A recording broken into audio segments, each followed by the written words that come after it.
3d6। Iron के बाद होता है कोबाल्ट 27। कोबाल्ट के लिए ओ को स्मॉल लिखना ज़रूरी है, सही है। अगर ओ को आपने बड़ा बना दिया ना तो ये क्या बन जाएगा बताओ, कार्बन मोनोऑक्साइड बन जाएगा, सही है। अब ये बन जाएगा 4s2 और 3d7। कोबाल्ट के बाद होता है निकल, ये हो जाता है 28। तो ये क्या हो जाएगा 4s2 3d8। और उसके बाद आता है कॉपर 29। ये क्या हो जाएगा 4s1 3d10। अब ये क्यों हुआ 4s1 3d10, कल देखा था, ठीक है। 4s2 s2d9 के बजाय s1d10 हो जाता है। और इसके बाद आएगा सबसे आखिर में जिंक। जिंक होता है 30, तो ये बन जाएगा 4s2 3d10।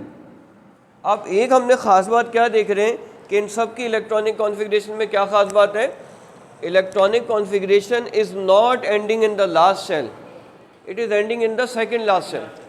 इसीलिए क्या कहलाते हैं, ये कहलाते हैं बी सब ग्रुप के एलिमेंट कहलाते हैं, या ट्रांजिशन एलिमेंट कहलाते हैं, ठीक है।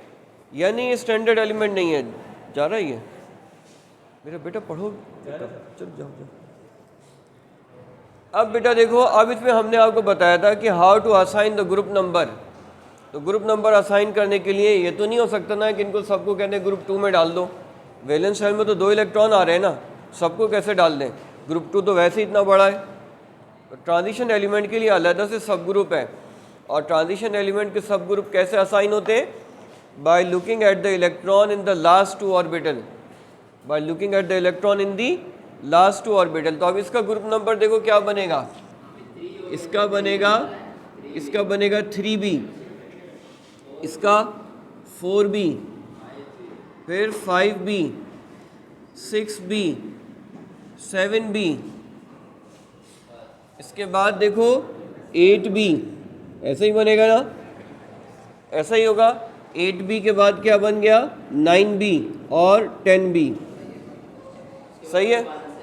अब याद रखना कि यहाँ पे हम जो पुराना जो कन्वेंशनल स्टाइल पढ़ रहे हैं ना, उसमें क्या है कि ग्रुप्स हम सिर्फ 8 ही रखें। 8 ए ग्रुप्स हैं जिनको स्टैंडर्ड एलिमेंट कहते हैं या टिपिकल एलिमेंट कह रहे होते हैं, और 8 ही बी ग्रुप्स रखें। तो फिर क्या किया कि 8, 9 और 10, 8, 9 और 10 इन तीनों को मर्ज करके क्या कह दिया, इन तीनों को मर्ज करके हमने कह दिया कि ये तीनों के तीनों 8b के हैं। बस सिमिलैरिटी रखनी थी, 8a है तो 8 ही b रख दिए। अब बात यह है कि हमारे पास 3 से लेकर 8 तो आ गए, लेकिन 3 से पहले 1 कहाँ है और 2 कहाँ है। तो फिर ये जो था जिसमें 11 आ रहे थे इसको कह दिया 1b, और जिसमें 12 आ रहे थे उसको कह दिया 2b, सही। अब है ही नहीं इसके बाद।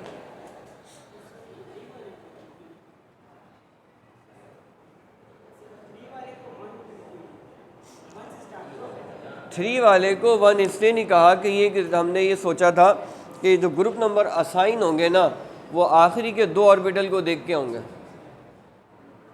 सही है, ठीक है। और बेसिकली ये जो हम पढ़ रहे हैं ना, ये सारी पुरानी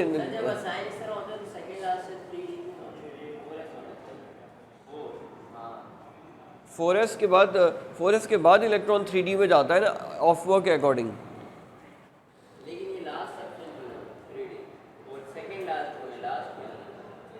शेल है 4, एंड हो रहा है 3rd पे, तो ये क्या हुआ, ये वही हुआ ना कि सेकंड लास्ट शेल पे इलेक्ट्रॉनिक कॉन्फ़िगरेशन एंड हो रही है।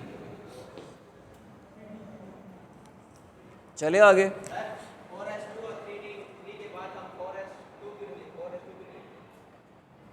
4s2 3d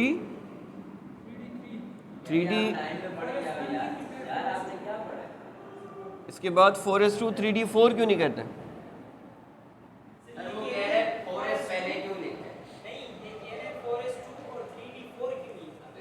ये ना 4s2 3d3 के बाद 4s2 3d4 क्यों नहीं कहा? ये तो हमने कल देखा था। इसलिए कि ऐसा करने से ये हाफ फिल हो जाता है, ये भी हाफ फिल हो जाता है, और ये इलेक्ट्रॉनिक कॉन्फ़िगरेशन ज़्यादा स्टेबल होती है। सही है।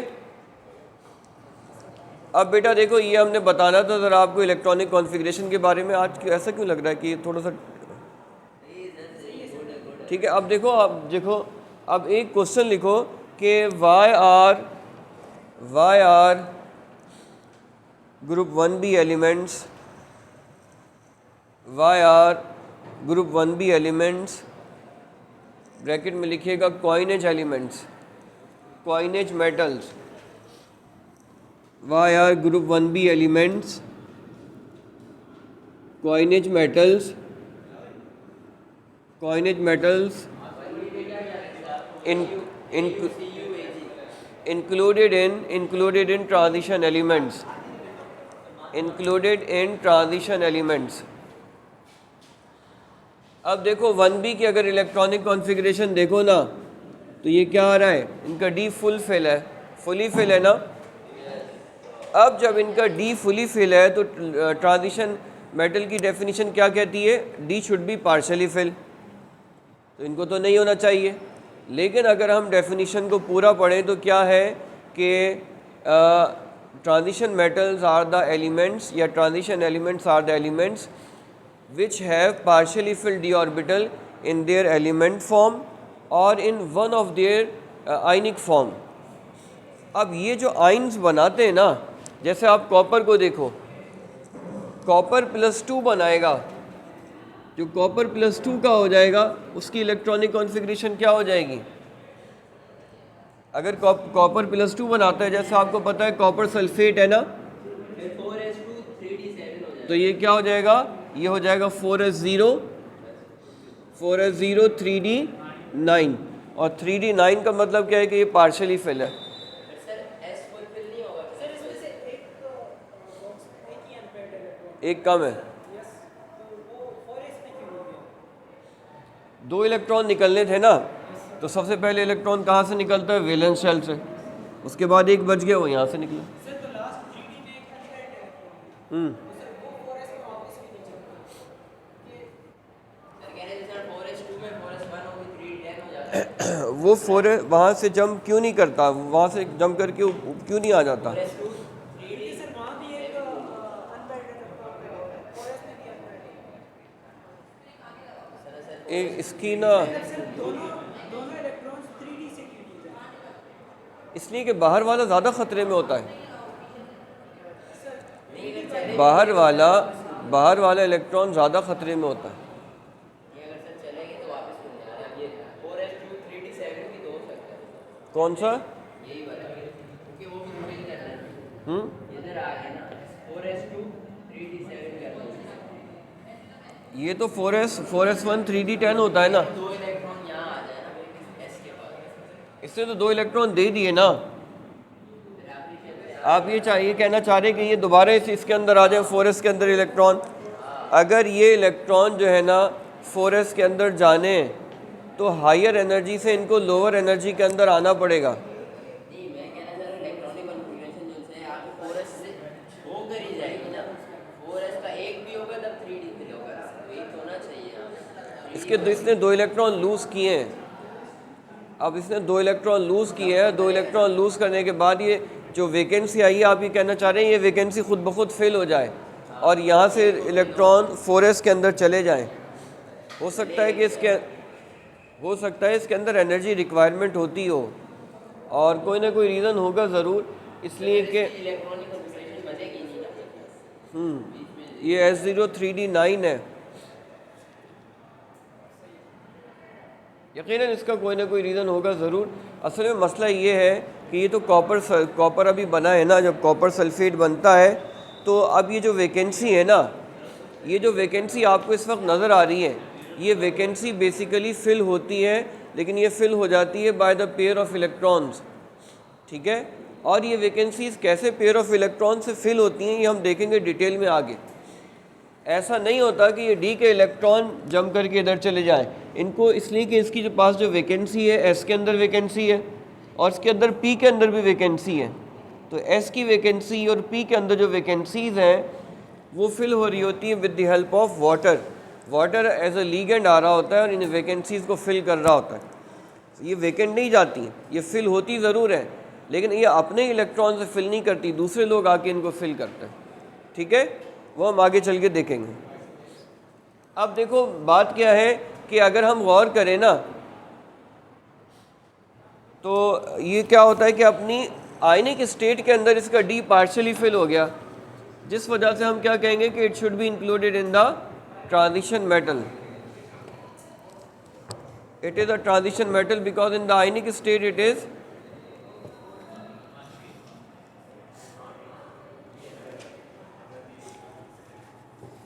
देखना इनमें से कोई आया हुआ है क्या, ये चेक करो।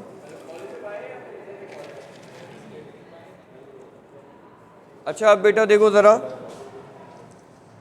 समझ में आ गई कि कॉपर को अपनी बेटा कॉपर अपनी एलिमेंट फॉर्म के अंदर तो ट्रांजिशन एलिमेंट नहीं है, लेकिन चूँकि अपनी आयनिक स्टेट के अंदर इसका डी पार्शियली फिल हो जाता है, इसलिए हम कहते हैं कि yes we can include the coinage metal in the transition elements. ठीक है,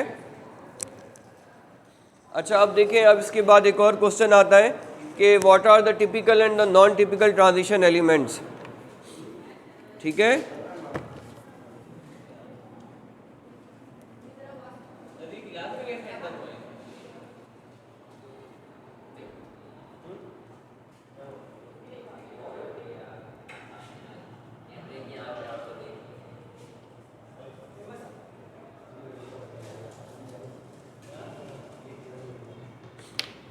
अब बेटा देखो हमारा क्वेश्चन है typical and the non typical transition elements है।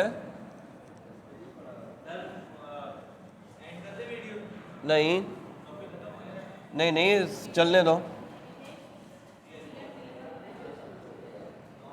Typical and the non typical transition elements हम लोगों ने करना है।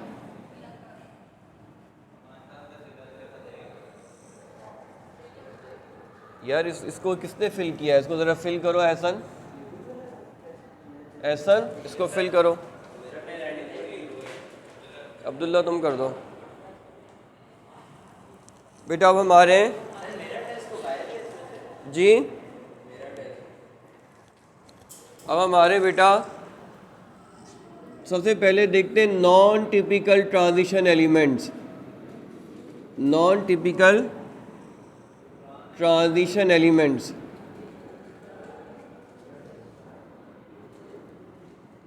अब नॉन टिपिकल ट्रांजिशन एलिमेंट्स कौन से हैं? The elements of group 2b and group 3b। Non typical transition elements कौन से हैं? Elements of group 2b and the elements of group 3b, they are included in the non typical transition element. जी, non typical transition element से क्या मुराद होते हैं अभी बताते हैं।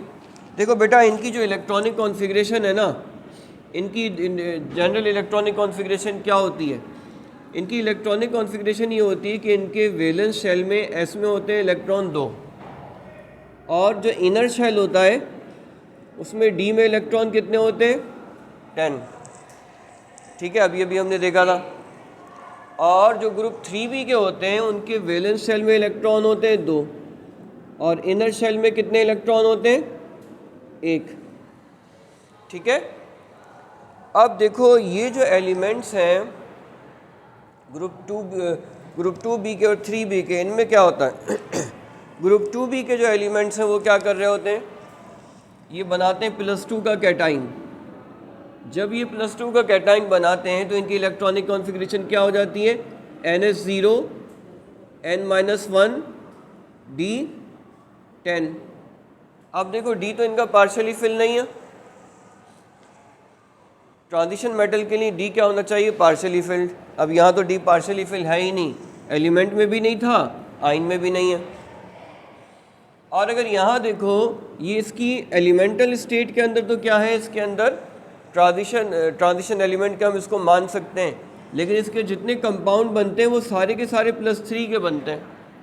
जब ये +3 के कंपाउंड बनाता है तो ये NH0 हो जाता है, और N-1 का D जो है वो भी 0 हो जाता है, यानी D इसका वेकेंट हो जाता है। लेकिन ये एलिमेंटल स्टेट के अंदर क्या होता है कि इसके अंदर एक इलेक्ट्रॉन है जिसको हम कह सकते हैं कि ट्रांजिशन एलिमेंट है। तो हम ये कहते हैं कि ये नॉन टिपिकल ट्रांजिशन एलिमेंट्स हैं, अब इनको नॉन टिपिकल ट्रांजिशन एलिमेंट क्यों कहते हैं? इसको तो देखो ना, इसको तो डी फिल है, इसको तो होना ही नहीं चाहिए। जिनका डी फुल हो तो वो तो ट्रांजिशन एलिमेंट नहीं होता। हाँ, इसका कह सकते हैं कि चलो डी वेकेंट है लेकिन यहाँ पे है, तो चलो इसको रख लेते हैं फिर भी ट्रांजिशन एलिमेंट पे। लेकिन ग्रुप 2B के और 3B के एलिमेंट्स को हम नॉन टिपिकल ट्रांजिशन एलिमेंट्स कहते हैं। देखो इसकी क्या वजह है। इसकी वजह ये है कि they do not show the typical properties of the transition elements to an appreciable extent। इनकी अगर बात करें ना तो ये ट्रांजिशन मेटल की प्रॉपर्टीज़ शो नहीं कर रहे होते, ठीक है। इसीलिए हम कहते हैं कि चलो उनको रख लिया, लेकिन ये नॉन टिपिकल ट्रांजिशन एलिमेंट्स हैं। ट्रू सेंस के अंदर ये ट्रांजिशन एलिमेंट नहीं है। लेकिन जब हम इधर आते हैं तो इनको हम क्या करते हैं, इनको transition element, non typical transition element कहने की क्या वजह है कि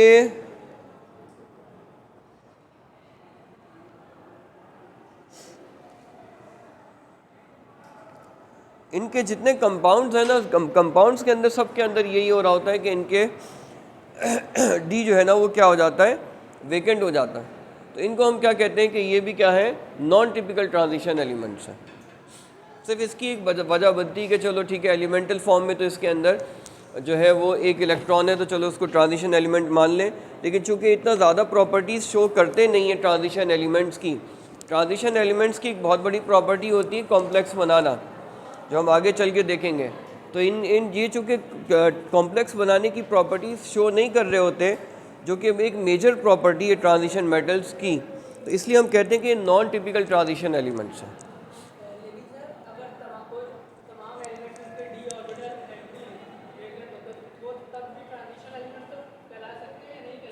देखो अगर डी ज़ीरो हो गया तो वो ट्रांजिशन एलिमेंट नहीं होगा, और अगर डी 10 है तो भी ट्रांजिशन एलिमेंट नहीं होगा। नहीं, ये इनको नॉन टिपिकल कह रहे हैं। ये तो सच में नॉन टिपिकल है कि डी फुल है। ये यहाँ पे नॉन टिपिकल है इसलिए कि डी वेकेंट है, लेकिन सिर्फ ये इस अपनी एलिमेंटल स्टेट के अंदर हो जाता है। लेकिन चूंकि ये कॉम्प्लेक्स फॉर्मेशन और दूसरी प्रॉपर्टीज़ कॉम्प्लेक्स वाली शो नहीं कर रहा होता, वो प्रॉपर्टीज़ जो ट्रांजिशन मेटल शो कर रहे होते हैं वो चूँकि नहीं ये कर रहा होता, इस वजह से हम कहते हैं कि एक नॉन टिपिकल है। यानी हमने इसको रखा हुआ तो है ट्रांजिशन मेटल में, लेकिन ये इन ट्रू सेंस में ट्रांजिशन मेटल नहीं है, ठीक है। तो ग्रुप 2B के और 3B के एलिमेंट क्या कहलाते हैं, non typical transition, they are called non typical transition elements. अच्छा, अब देखिए, अब हम आते हैं ट्रांजिशन मेटल्स की जनरल प्रॉपर्टीज़ के ऊपर। इनकी जो हमारे पास जनरल प्रॉपर्टीज़ हैं वो ज़रा देख लेते हैं।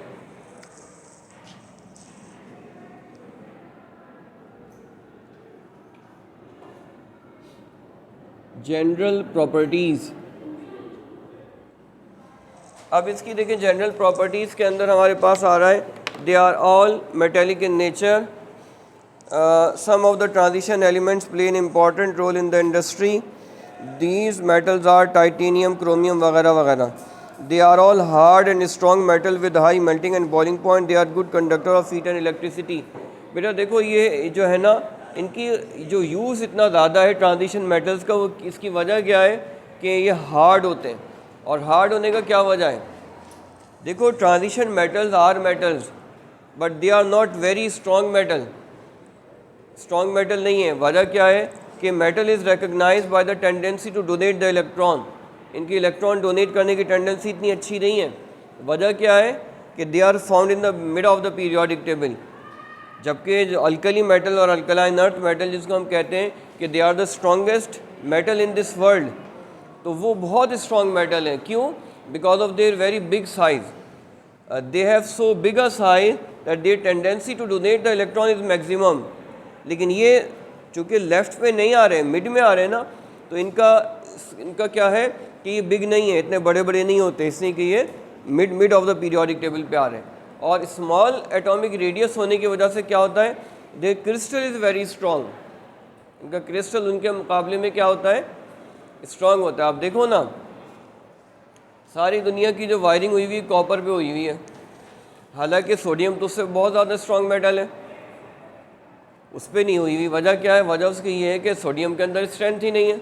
सोडियम तो इतना अनस्टेबल है, वो तो एक्सप्लोड कर जाता है, इतना स्ट्रॉन्ग मेटल है, ठीक है ना। और ये जो है चूँकि कॉपर को देख लो, कॉपर ट्रांजिशन मेटल है, साइज में छोटा है, साइज में छोटा होने की वजह से क्रिस्टल स्ट्रक्चर इसका अच्छा है, तो इसीलिए स्टेबल है। देखो वायर को कुछ होता है, सालों पड़े रहते हैं, इलेक्ट्रिसिटी कंडक्ट करते रहते हैं, हमारे लिए खिदमत अंजाम दे रहे हैं, लेकिन इनको सालों कुछ नहीं होता, ठीक है। हाँ ये सॉफ्ट कॉपर की है, ठीक है। तो चूँकि इतने ज़्यादा रिएक्टिव नहीं है तो बहरहाल ये के फिर और उनके मुकाबले में हार्ड है, ठीक है। तो इसीलिए क्या है कि इनके यूजेस बहुत हैं। They form alloy with one another and other elements of the periodic table as well. आगे चल के हम ये देखेंगे कि ये एलॉय बना लेते हैं। एलॉय क्या होते हैं? मिक्सचर ऑफ दी मेटल्स, यानी मोल्टन फॉर्म में आप इनको मिक्स कर देते हैं। अब बेटा देखो, मिक्स करने के लिए एक बात ज़रूरी होती है कि ऐसी चीज़ें मिक्स की जाती हैं कि जो एक दूसरे के बहुत ज़्यादा जो है ना वो क्यों मिक्स हो जाते हैं। मिक्स होने की वजह ये कि they are similar in sizes, इनके साइज़ एक दूसरे से बहुत मिलते जुलते होते हैं। इसीलिए अगर आप 2-3 मेटल को मिक्स कर दोगे तो क्रिस्टल जो बनेगा ना वो एक स्टेबल क्रिस्टल होगा, इसलिए कि साइज़ में बहुत ज़्यादा डिफरेंस नहीं है। और एक स्टेबल क्रिस्टल होने की वजह से क्या होता है कि इसमें अच्छी स्ट्रेंथ होती है, एक अच्छा क्रिस्टल बन जाता है। और जब कभी भी आप किसी 2 या 2 से ज़्यादा चीज़ों को मिक्स कर रहे होते हैं, उसके पीछे आपकी इंटेंट क्या होती है, तो आपका सोच क्या होती है कि मुझे प्रॉपर्टीज़ कुछ एनहेंस होके मिले। तो यकीनन जब आप इनको मिक्स करते हैं तो आपको नए नए तरह तरह के एलॉयज़ मिलते हैं, इनकी प्रॉपर्टीज़ भी अच्छी होती हैं। एलॉय फॉर्मेशन इनकी प्रॉपर्टी है, और this is because of there similarity in size they show this property. इसके बाद देखें, ये वेरिएबल ऑक्सीडेशन स्टेट इनकी है, इसको भी हमने डिटेल में देखना है। Their ions and compounds are coloured and solid state and in the solution state. बेटा दुनिया में जहाँ कहीं कलर है ना, उसकी समझो कि मोर देन 98% या 95% वजह ये ट्रांजिशन मेटल ही है। जहाँ